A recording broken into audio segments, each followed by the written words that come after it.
లోకేష్ గారికి పిఆర్టీఎస్ రోడ్డు పక్కనే ఉన్న ఈ ధర్నా శిబిరాన్ని ఒక్కసారి చూడాలని వారిని కోరుతా ఉన్నాం.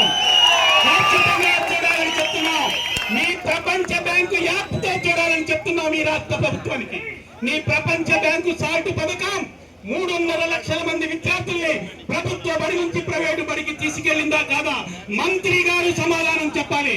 మీ చిలక పలుకులు అలా మీ చిలక పలుకులు కమిషనర్ గారు, ప్రిన్సిపల్ సెక్రటరీ గారు, మంత్రి గారు, ఓఎస్టీ గారు, మంత్రి గారు ప్రతి వాళ్ళు చెప్తున్న మీ చిలక పలుకులు ఇంకా ఉపాధ్యాయుల దగ్గర 16 నెలలు తాగినాయి. ఇక సాగు మీ సాల్ట్ పథకం రద్దు. మా పోరాటానికి నాంది పలికిస్తాం. మీ సాల్ట్ పథకం రద్దు కాకుండా మీ సమగ్ర శిక్ష ప్రవేశపెట్టే కార్యక్రమాలు రద్దు కాకుండా ఈ బోధనేతర కార్యక్రమాలు రద్దయ్యే అవకాశమే లేదు. అందుకనే చెప్తున్నాం, మీ 6 సంవత్సరాల మట్టి మీ విద్యారంగ సంస్కరణలు 6.5 లక్షల మంది విద్యార్థుల్ని ప్రైవేటు బాట పట్టించినాయి. 2.5 లక్షల మంది ఉపాధ్యాయులు 1,51,000 మందికి కుదించినాయి. ఇవాళ పిల్లవాడికి 8వ తరగతి చదివే పిల్లవాడికి 2వ తరగతి పుస్తకాలు కూడా చదువుకోవడానికి కారణం మీ యొక్క విద్యారంగ సంస్కరణలే. అందుకనే విద్యారంగ సంస్కరణల మీద మా క్యాప్టెన్ అడుగుతుంది ఏమంటే, మీరు ఖచ్చితంగా శ్వేతపత్రాన్ని డిమాండ్ చేస్తా ఉన్నాం. మీరు శ్వేతపత్రాన్ని ఇవ్వాల్సిందే అని చెప్తా ఉన్నాం. ఎందుకంటే మీరెన్ని మాటలు చెప్తా ఉన్నారు. ఉపాధ్యాయులు దొంగలా? ఇంతమంది దొంగలైతే నీకు 10th క్లాస్ రిజల్ట్స్ 78% ఎలా వస్తుంది? మీరందరూ మంత్రులుగా ఎలా ఉంటారని అడుగుతున్నాం. మా ఉపాధ్యాయులు ప్రభుత్వ పాఠశాలలో బోధించమంటే ఈ రోజు నాణ్యమైన విద్య వచ్చింది. ఇతర దేశాల్లో, ఇతర రాష్ట్రాల్లో కులం పేరుతో, మతం పేరుతో ఉన్మాదం జరుగుతున్నా ఇవాళ ఆంధ్ర రాష్ట్రంలో మతం, కులాన్ని పక్కన పెట్టి సమైక్య భావాన్ని మా ఉపాధ్యాయులు పెంపి పోషిస్తున్నారు. దీనికి శుద్ధంగా చెప్తాను. అందుకని ప్రభుత్వ పాఠశాల ఉండాలని కోరుకుంటున్నాం. మా ప్రభుత్వ పాఠశాల లేకుండా ప్రైవేటైజేషన్ చేయడం కోసం ఇంతమంది అధికారులు అవసరమా? మేము కూడా ఇదే వేదిక నుంచి చెప్తా ఉన్నాం అధికారులకి. మా ఉపాధ్యాయుల్ని కించపరుస్తూ మా పాఠశాలకు వచ్చి మీ ఉపాధ్యాయులు సరిగ్గా పాఠాలు చెప్పడం లేదని అదిరించి బెదిరించే ప్రతి విద్యాశాఖ అధికారికి ఈ పేపర్ నుంచి చెప్తున్నాం, మీరు ఒక్క నెల రోజులు ఉపాధ్యాయుడిగా మారి మా పాఠశాలకు రావాలని చెప్తా ఉన్నాం. ఇదే వేదిక మీద నుంచి చెప్తున్నాం. ఇక నుంచి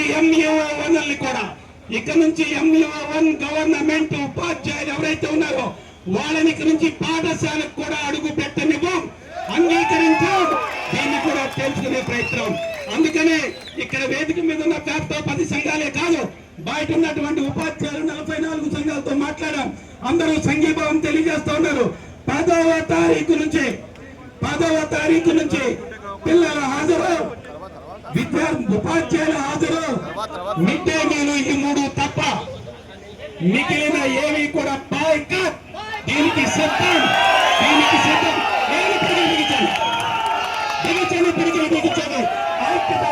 ఐక్యత. ఇంకా చివరిలో ఒక్క మాటే తెలిసింది. వారం రోజుల నుంచి అక్కడ మిత్రుడు నువ్వు రా కూర్చో అని అడిగిందాక వారం రోజుల నుంచి కొన్న నాయకత్వం అంతా ఎండలో ఉన్నాం, బయట తిరిగాం, పోట్లాడాం, ఘర్షణ పడ్డాం. ఇక్కడ ఉన్న వాళ్ళందరి మీద కేసులు ఉన్నాయి. ఎన్ని కేసులు పెట్టినా మరొకరు కూడా చెప్తున్నాం.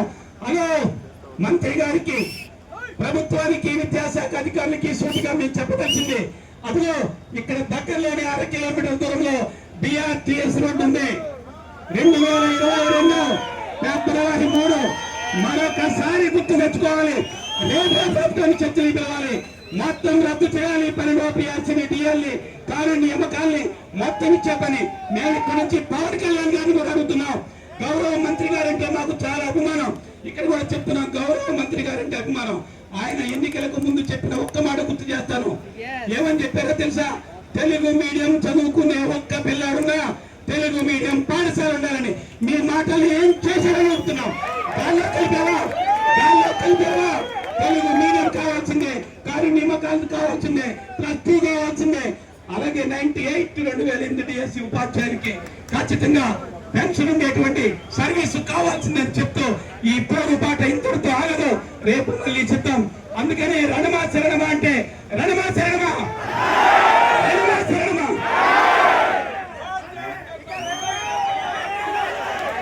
మేడమే